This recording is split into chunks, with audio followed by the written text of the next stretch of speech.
Hello, dear friends. A very warm welcome to my channel Psychology and Beyond.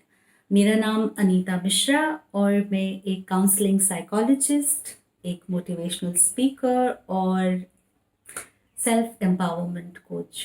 दोस्तों, इस lockdown period में corona virus pandemic के दौरान मेरी ये कोशिश है कि मैं आप सबके साथ कुछ ऐसे साइकोलॉजिकल और स्पिरिचुअल विजडम टेक्निक्स यानी मनोवैज्ञानिक और आध्यात्मिक तौर तरीके शेयर करूं, जिनसे आप अपनों का और अपना मनोबल और आत्मबल दोनों बढ़ा कर रख सकें और अपने आप को एक बहुत स्ट्रॉन्ग और सशक्त पोजीशन में देख सकें।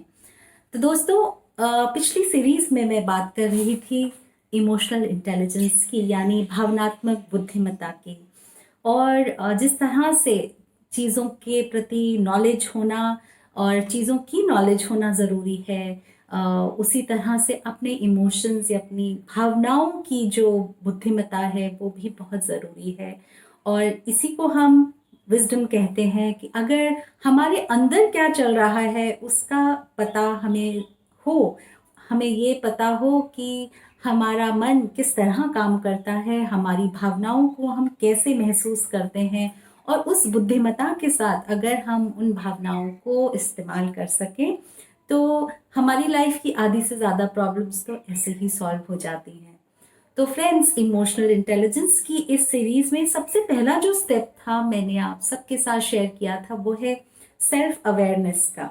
सेल्फ अवेयरनेस यानी अपने आप के बारे में जागरूकता। खैर, ये बहुत ही बड़ा टॉपिक है और सेल्फ अवेयरनेस आने में जन्मों जन्म लग जाते हैं, पर शुरुआत तो कहीं से होती है। और वो सेल्फ अवेयरनेस कहाँ से शुरू होती है? जब हम अपने आप को, अपनी बॉडी को, अपने मन को समझना शुरू करते हैं, अपने साथ होते हुए उन चेंजेस को समझना शुरू करते हैं, तो वो इमोशनल इंटेलिजेंस का पहला स्टेप है। Don't get overwhelmed by the magnitude of the topic, but every journey begins with a single step. So start your journey of your self awareness.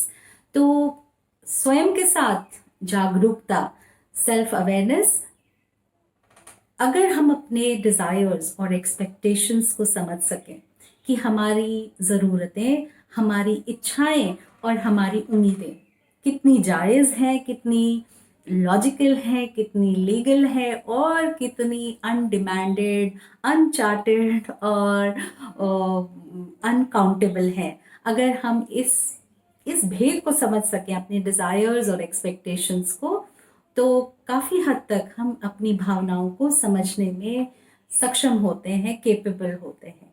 सो दोस्तों, I'll share a beautiful story with you which again comes from spiritual wisdom techniques। एक बहुत बड़ा राज्य था जहाँ पर एक राजा थे जिन्होंने एक बार सुना कि उनके राज्य में एक बहुत ही मशहूर और बहुत ही गुणी एक साधु आकर ठहरे हैं। और उन साधु की एक खासियत थी, उनकी ये खासियत थी कि वो कभी किसी से भिक्षा मांगने नहीं जाते थे। जो भी उनको कुछ दे जाता था वो उसी से अपना काम चला लिया करते थे। खैर, राजा ने सोचा कि मेरे राज्य में वो साधु आए हैं, इनका इतना नाम है, तो चलो मैं ही उनके दर्शन कराता हूँ। और उस राजा को अपने बारे में जानने की थोड़ी सी इच्छा भी थी। खैर, वो राजा वहां पर पहुंचे ये सोचकर कि मैं उन साधु के दर्शन भी कर लूंगा और उनको कुछ अपने आदर स्वरूप कुछ भिक्षा भी दे दूंगा। तो वो वहां पहुंचे तो उन्होंने कहा, मैं आपके दर्शन करने आया हूँ और साथ ही मैं चाहता हूँ कि आप कुछ भिक्षा आप मुझसे ग्रहण करें। तो साधु ने कहा, आपने ये सोचा, ये मेरे लिए बहुत हर्ष की बात है, पर मैं आपको एक चेतावनी देना चाहता हूँ। आप भिक्षा देने से पहले एक बात समझ लो कि आप मुझे भिक्षा दे नहीं पाओगे। अब जो ये राजा है, इसके अहम को, ईगो को थोड़ी सी ठेस लगी। उसने सोचा, मैं इतने बड़े देश का राजा, मैं भिक्षा नहीं दे पाऊंगा, ऐसे कैसे संभव है?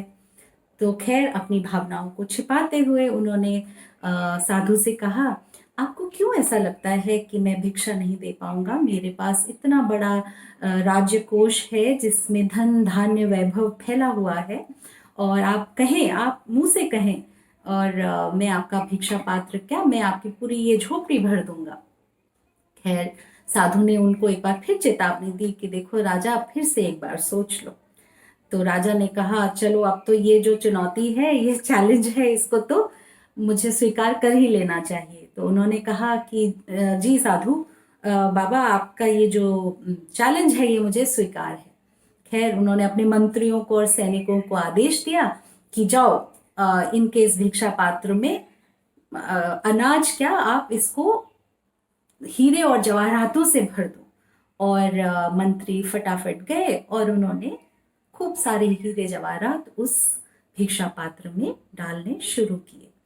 अब उस भिक्षा पात्र की एक कमाल बात थी कि जैसे ही उसमें कुछ हीरे जवाहरात डालते थे, वो उसी समय डालते ही गायब हो जाते थे। वो एक मायावी भिक्षा पात्र था, और राजा को 2-3 बारी में ही अपनी गलती का एहसास होने लग गया। जैसे ही उसने देखा, उसके मंत्री लाते गए और वो भिक्षा पात्र उन हीरे जवाहरातों को सोखता गया, जैसे कि एक बड़े से डेजर्ट में अगर आप कहीं पानी की बूंदें डालें, उस तरह से वो हीरे जवाहरात जो थे वो गायब होते जा रहे थे।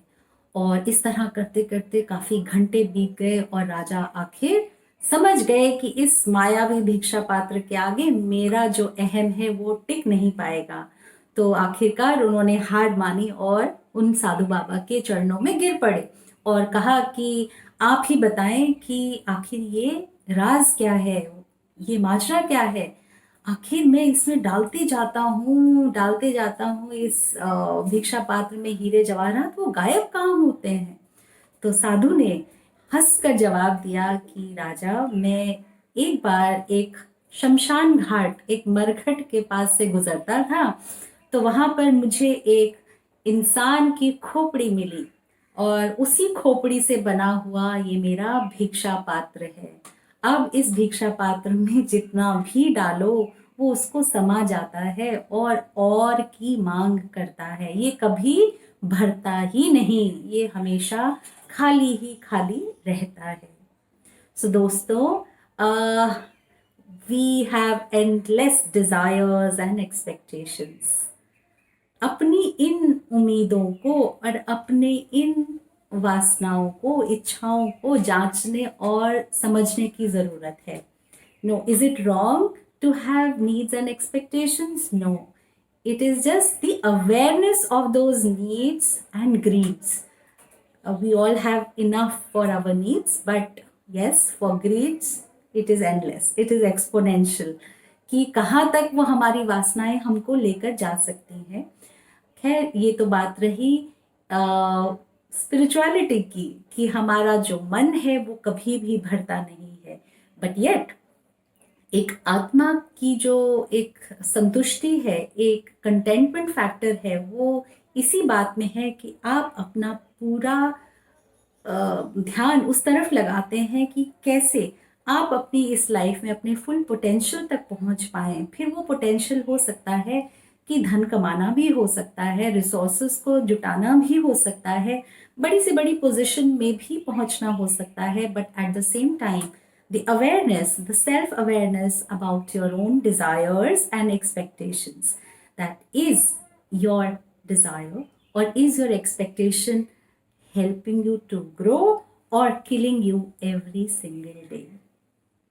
So do have desires, do have expectations, but check on them. Have self awareness about your desires and about your expectations. Are these desires and expectations making you a more happy, content, and a resourceful person, or it is making you a withdrawn, lost, and a depressed, dissatisfied, and a restless person? So enjoy yourself, have a very great day, and keep yourself safe during this lockdown period. Thank you so much.